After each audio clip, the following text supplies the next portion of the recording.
Prédiction et révélation, synthèse prophétique, conçu et présenté par Stéphane Tardieu. Préambule.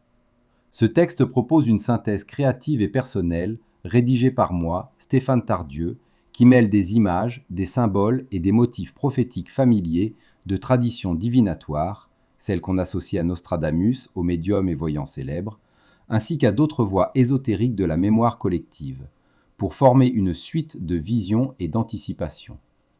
Il ne s'agit pas d'une transcription littérale de leurs écrits ou paroles, mais d'un amalgame symbolique, réinterprété ici pour établir une voie narrative cohérente dans le temps. Considérez ces passages comme des visions poétiques, structurées en périodes, destinées à inspirer réflexion et préparation plutôt qu'à promettre certitude. 1. La première aube. Année 0, 5 après l'intervalle. L'entrée dans cette ère commence par une grande transparence de l'air et une agitation calme des masses. Les cités verront naître des places publiques réinventées, où la parole circulera librement, mais avec des échos nouveaux. Réseaux virtuels cohabiteront avec cercles d'échanges réels. Dans l'économie, des cycles courts de prospérité brusque succéderont à des reflux, rendant nécessaire l'adaptation rapide des métiers et des savoir-faire. Des innovations portées par de jeunes collectifs provoqueront des ruptures dans les usages énergétiques et alimentaires. Petites unités locales d'autosuffisance verront le jour et leur multiplication deviendra un rempart face à des chaînes longues fragilisées. Sur le plan climatique, des phénomènes extrêmes ponctuels surgiront. Inondations inattendues, vagues de chaleur localisées, tempêtes isolées, qui serviront d'avertissement. Ces événements ne seront pas encore globaux ni définitifs, mais ils forceront des gouvernants à envisager des mesures d'anticipation plus concrètes. Psychologiquement, la population basculera entre un désir de résilience et la tentation du repli identitaire. La réussite dépendra des capacités d'écoute et de coopération intercommunautaire. 2. Le grand miroir, année 6-15. La décennie suivante agira comme un miroir collectif. Les mensonges structurels, économiques, politiques, médiatiques, seront projetés à la face du public par des révélations accumulées. Non pas un seul scandale, mais une série d'expositions cumulatives qui fragiliseront la confiance. Ce moment produira deux courants opposés. Une montée des mouvements citoyens organisés autour de la transparence et des appels au renouvellement, et une réaction conservatrice cherchant à restaurer des certitudes d'antan. Les institutions anciennes devront amorcer des réformes visibles ou se voir remplacées par des architectures plus ouvertes et modulaires. La science et l'art se mêleront d'une manière inédite. De nouvelles disciplines hybrides naîtront au carrefour des neurosciences, de l'éthique et des arts numériques. Expériences immersives, dispositifs de mémoire collective et plateformes de gouvernance expérimentale. Un petit nombre d'entreprises deviendra emblématique de ce tournant, libérant des technologies d'accès démocratique, santé, éducation, énergie. Ces progrès s'accompagneront de débats intenses quant à la propriété et à l'usage. La société choisira, parfois par tâtonnement, un chemin d'accès partagé plutôt que la privatisation exclusive. Sur le plan géopolitique, des alliances flexibles se forgeront autour d'objectifs pratiques. Gestion de l'eau, transition énergétique, sécurité cyber. Les frontières rigides se transformeront en zones d'échange variables. Des accords locaux pourront devancer des traités internationaux. 3. Le basculement des systèmes, années 16-30. Progressivement, l'architecture économique mondiale entrera dans une phase de recomposition majeure. Les modèles financiers longs et opaques subiront des ruptures. D'une part, des monnaies numériques ou quasi-monétaires communautaires se multiplieront. D'autre part, des systèmes de notation sociale et de réputation muteront, donnant naissance à des mécanismes d'échange fondés sur la confiance et la contribution directe. Les marchés se décentraliseront, mais pas sans friction. Périodes d'instabilité alterneront avec périodes d'essor, et la modulation des outils de régulation deviendra cruciale. La technologie augmentée, interface neuronale légère, prothèse cognitive, assistant augmenté, gagnera en maturité. Leur adoption soulèvera des questions fondamentales autour de l'identité, de la vie privée et de la responsabilité.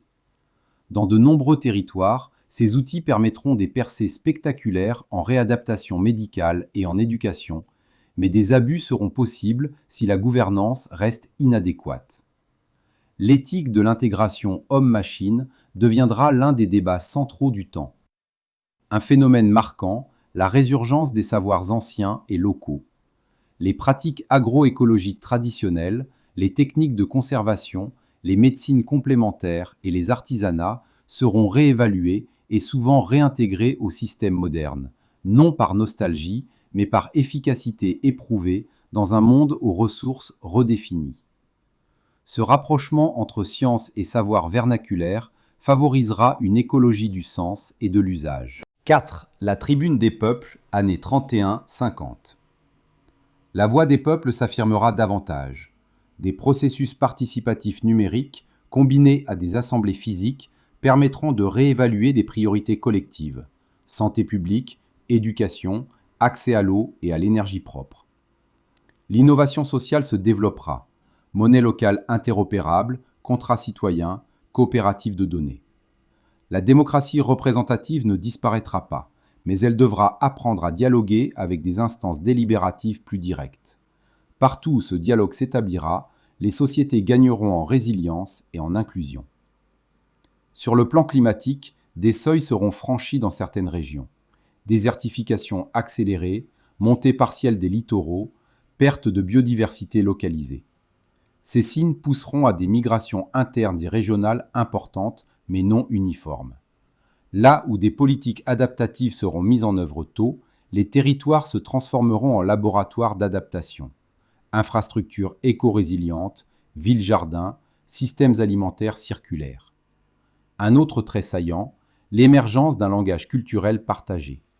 Les arts visuels et sonores, la littérature engagée et les rituels communautaires créeront des ponts entre générations. La jeunesse, souvent mobilisée, proposera des formes de cérémonies laïques pour marquer les étapes collectives. Commémoration de pertes environnementales, célébration de solidarité retrouvée, rites d'entrée dans l'âge adulte axés sur la responsabilité écologique. 5. L'épreuve technologique, années 51-70. La technologie atteindra des horizons puissants. Intelligence artificielle omniprésente, systèmes énergétiques partiellement autonomes, biotechnologie accessible. Ces avancées offriront des solutions majeures, mais elles seront accompagnées d'une épreuve morale et politique. Qui contrôle les systèmes? Quelles fins servent-ils? Des crises de confiance pourront éclore si des groupes concentrent l'accès. Ce sera un temps d'épreuve, où les sociétés devront mettre en place des garde-fous robustes, lois, instances de surveillance démocratique, transparence des algorithmes. Sur le front médical, des traitements novateurs prolongeront et amélioreront la qualité de la vie. Toutefois, l'accès équitable restera la pierre d'achoppement. La bataille pour la redistribution des bénéfices technologiques déterminera l'ampleur de la cohésion sociale. Là où l'on parviendra à démocratiser l'accès, des sociétés plus stables et créatives surgiront. Là où l'on échouera, la polarisation s'accentuera. Parmi les phénomènes spirituels et symboliques, une multiplication d'expériences dites d'ouverture se produira. Vision collective, rêves partagés, émergence de mouvements contemplatifs laïques. Ces phénomènes encourageront des révisions des narratifs historiques et des relectures des textes fondateurs, non pour les effacer, mais pour en extraire des ressources de sens adaptées au présent. 6. L'âge des alliances terrestres, années 71-100. Si les épreuves précédentes auront été traversées avec intelligence et solidarité, apparaîtra alors l'ère des alliances terrestres. Ce ne sera pas un âge d'uniformité, mais de coopération affinée. Réseaux d'échange d'eau et d'énergie transrégionaux, corridors de biodiversité restaurés, systèmes d'éducation interconnectés. L'humanité apprendra à penser en flux pluriel plutôt qu'en blocs figés. Dans ce temps, la relation à la nature se rééquilibrera. On observera des pratiques systématiques de restauration des sols, des forêts et des zones humides menées conjointement par communautés, scientifiques et entrepreneurs. Des technologies de régénération, restauration microbiologique, semences adaptées, ingénierie hydraulique douce s'implanteront à grande échelle. Parallèlement, des principes éthiques nouveaux cimenteront la coopération. Précaution mutuelle, réciprocité intergénérationnelle et partage des savoirs. Sur le plan spirituel, de nouvelles formes de dialogue interconfessionnel et interculturel se multiplieront. Les anciennes hostilités ne disparaîtront pas instantanément, mais un tissu de rites civiques partagés commencera à apaiser les divisions en promouvant la célébration des interdépendances. 7. Les signes de basculement planétaire au-delà d'un siècle. Au-delà d'un siècle, il est improbable de décrire avec précision chaque détail. Pourtant, certains motifs se dessinent. Soit l'humanité aura su construire des systèmes résilients et équitables, transformant les crises passées en apprentissage durable. Soit des fractures profondes se seront installées, entraînant des périodes prolongées de reconstruction lente. Les deux scénarios sont possibles et leurs probabilités dépendent des choix faits dès aujourd'hui. Mais trois constantes émergent de ces visions. La première constante est l'adaptabilité. Les sociétés qui favorisent la polyvalence des compétences et l'apprentissage continu s'en sortiront mieux. La deuxième est la coopération locale globalisée. Les solutions viables combineront le génie local avec des savoirs partagés à l'échelle planétaire. La troisième est le sens. Les sociétés qui construiront des récits collectifs inclusifs, mêlant science, art, mémoire et spiritualité, trouveront la force morale nécessaire pour traverser les épreuves. Messages pratiques et orientation. 1. Investir dans la résilience locale, nourriture, eau, énergie, soins. Favoriser les circuits courts et les coopératives. 2. Cultiver les liens intergénérationnels. Transmettre savoir-faire et mémoire, accueillir la jeunesse comme force d'innovation. 3. Adopter l'éthique de la transparence, dans la technologie, la gouvernance et les échanges économiques. 4. Développer des outils d'éducation adaptatifs, apprentissage modulaire, interdisciplinaire, orienté vers la résolution de problèmes concrets. 5. Préserver et restaurer la biodiversité comme infrastructure essentielle, forêts, sols, zones humides et corridors naturels. Symboles et images récurrentes. Le pont flexible, symbole de la capacité à relier territoire et génération. L'arbre multiplié, métaphore des réseaux locaux, enracinés mais connectés. La lanterne partagée, image de la connaissance distribuée, tenue à plusieurs mains. Le cercle qui s'agrandit, figure de la démocratie participative qui intègre au lieu d'exclure. Conclusion, appel à la vigilance créative. Je, Stéphane Tardieu, présente ici ces images comme une voie possible parmi d'autres. Elles ont été tissées à partir des motifs et des archétypes que l'histoire divinatoire a mis en lumière. Avertissement, révélation et invitation à repenser notre manière d'habiter le monde. L'avenir n'est pas gravé, il est façonné par nos décisions quotidiennes, par notre capacité à écouter, partager et anticiper. Que ces visions servent d'aiguillon, pour penser en réseau, pour protéger ce qui est fragile, pour inventer des formes d'une coexistence durable. L'espérance n'est pas naïve, elle est active. Elle exige du courage, de l'ingéniosité et de la bonté organisée.